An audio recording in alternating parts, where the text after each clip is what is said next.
I chose the career of a therapy dog trainer. Now I will do a demonstration with a therapy dog named Addie. This demonstration is one for the Therapy Dog International Certification Test.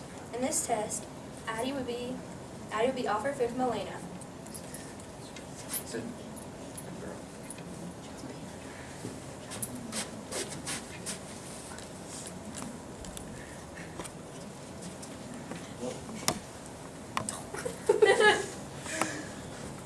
To become a therapy dog trainer, you have to have experience with dogs and you have to know how to handle them.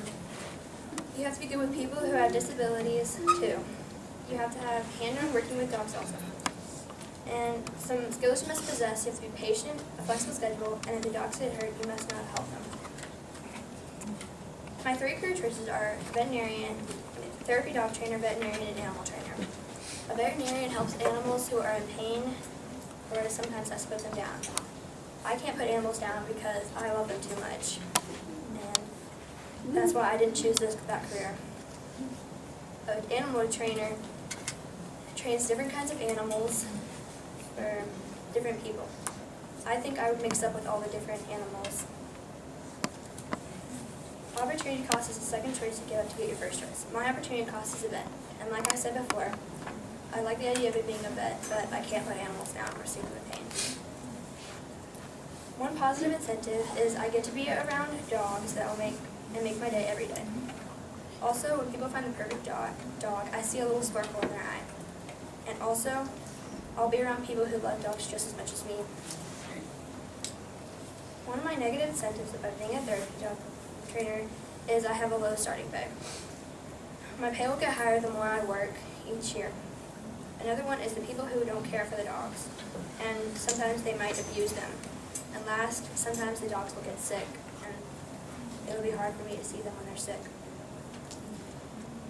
As a therapy dog trainer, I make the annual salary of $30,000. I took that and divided by 12 to get my monthly salary, which was $2,500.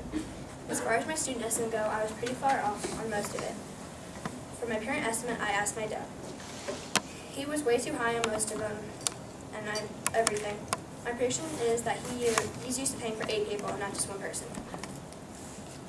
For my pie graph, my biggest one was housing, which was 23%.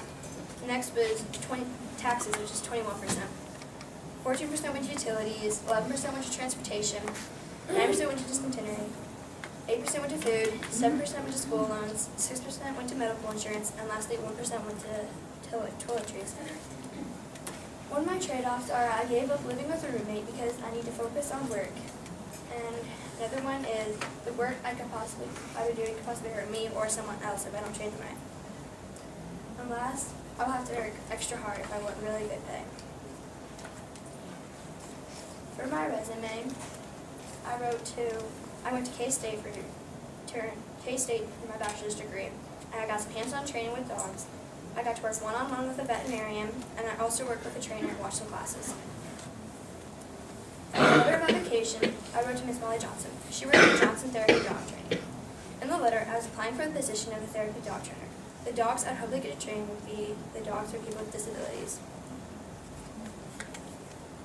My 5 websites I used were Your Labor with Dogs, Animal Education, Angel on a Leash, Caesar's Way, and Wikipedia.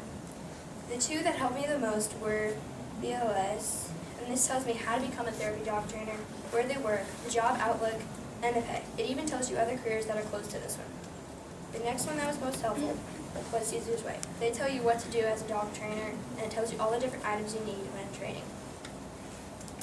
My first article is about what the dogs do and how they help people who are depressed, afraid, anxious, or ill. Some dogs even go to hospitals and help people who can't move and make them feel happy. They'll sometimes do tricks for little kids. My second article is about the different types of therapy dog.